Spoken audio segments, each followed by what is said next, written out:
masa di negeri yang jauh, hiduplah seorang putri cantik bernama Cinderella. Cinderella telah menikah dengan Pangeran Leo yang tampan. Mereka hidup berbahagia di sebuah istana yang megah. Sementara itu, di rumah asal Cinderella, ibu tirinya Nyonya Puffy dan dua putrinya merasa kecewa dan iri hati. Andai aku hidup di istana, aku akan menghadiri pesta-pesta dan berdansa. Aku bisa makan hidangan paling lezat setiap malam. Bahkan si Puspapu membayangkan hidup nikmat di istana. Nyonya Puffy murka dan membuang barang-barang Cinderella dari jendela loteng satu demi satu.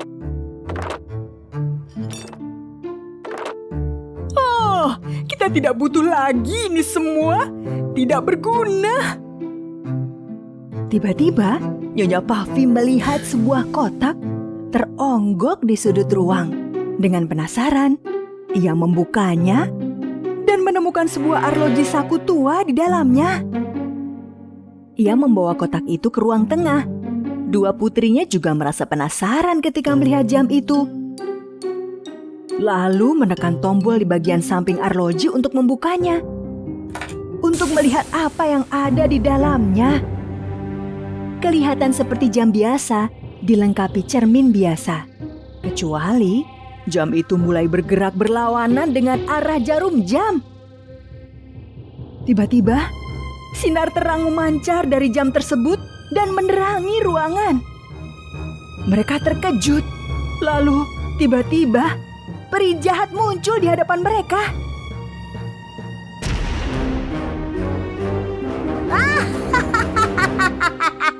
Akhirnya, aku kembali ke dunia ini.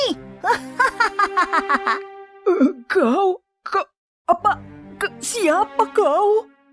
Aku adalah peri masa lalu. Namaku Kyra Bell.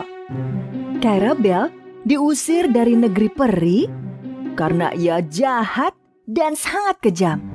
Ia berkata pada Nyonya Puffy dan anak-anaknya, "Siapa kalian yang telah menyelamatkanku, boleh ajukan permintaan apa saja."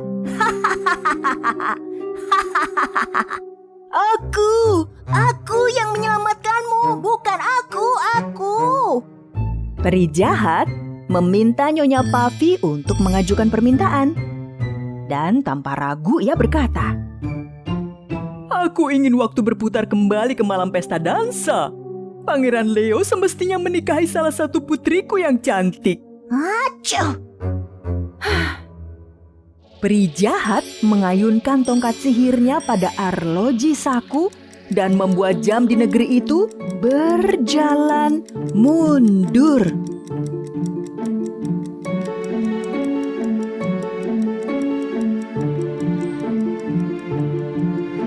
Saat itu, Cinderella menemukan dirinya kembali ke masa pada malam saat ia menikah dengan sang pangeran. Waktu berjalan mundur kembali kala ia mengunjungi rumah tempat disimpannya sepatu kaca. Saat ia memasuki rumah itu, waktu mundur lagi ke saat Nyonya Puffy dan anak-anaknya menguncinya di rumah dan mereka pergi untuk mencoba sepatu kaca. Pangeran Leo menemukan sepatu kacanya di tangga istana. Mundur lagi, waktu menunjukkan jam 12 malam.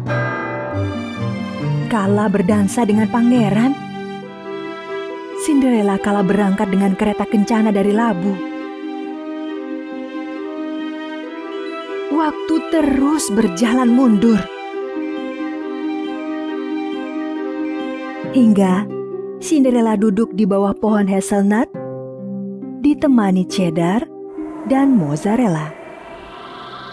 Dan Peri Liabel datang kembali. "Cinderella cantik, aku datang untuk membantumu." "Liabel, apa yang terjadi? Pangeran tidak mengenaliku lagi." "Ini pasti ulah saudaraku Kyra Bell yang jahat." Liabel bercerita tentang kotak misterius dari negeri peri. Kotak itu dilarang untuk dibuka, tetapi tetap dibuka oleh Kyra Bell. Tidak! Kyra Bell akhirnya diperangkap dalam kotak jam tua sebagai hukuman. Setelah sekian lama waktu berlalu, ia dibebaskan oleh Nyonya Puffy dan putri-putrinya. Ditunjukkannya pada Cinderella bahwa Kyra Bell bersama mereka. Nyonya Puffy mengajukan permintaan yang mengerikan. Untuk memperbaikinya, kita harus mengembalikan Kyra Bell ke dalam arloji itu. Setuju, tapi bagaimana? Liabel, Cinderella, dan sahabat-sahabat kecilnya membuat rencana. Setelah beberapa hari waktu berjalan mundur, Mahaduta Istana mengumumkan adanya pesta dansa.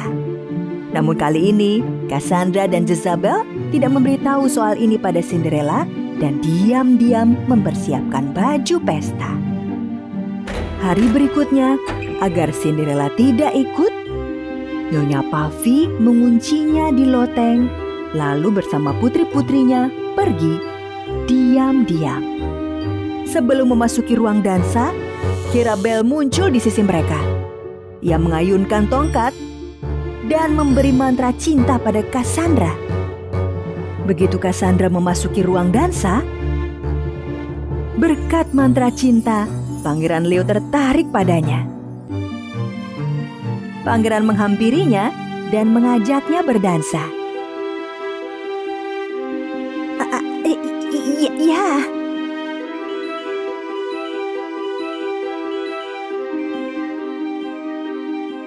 Sementara itu, Cinderella dan kawan-kawannya masih terkunci di loteng,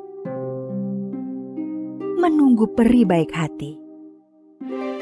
Merpati mendatangi jendela loteng, membawa arloji saku tempat Kyra Bell sebelumnya terperangkap.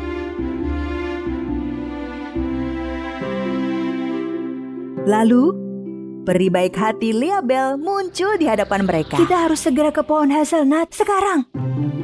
Ia mengayunkan tongkat dan sekali lagi Cinderella dan kawan-kawannya tiba di bawah pohon hazelnut.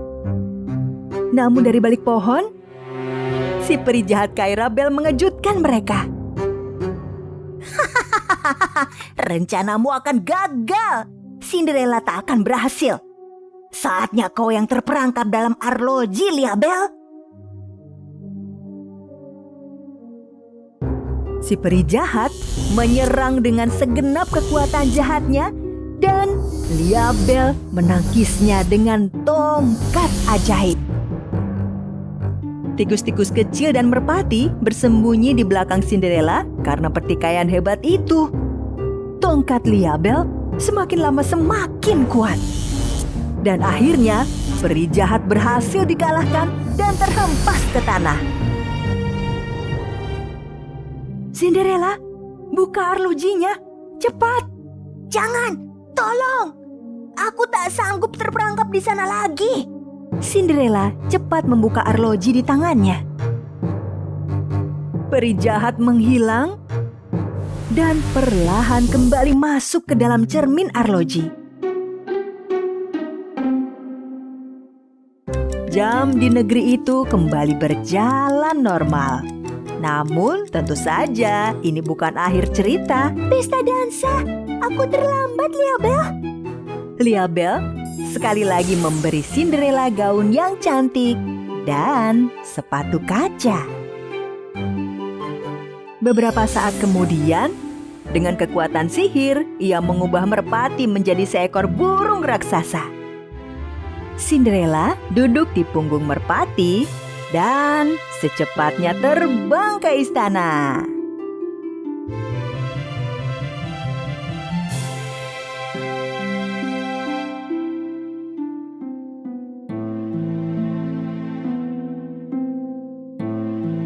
Namun saat ia tiba, dilihatnya pangeran telah berdansa dengan Cassandra.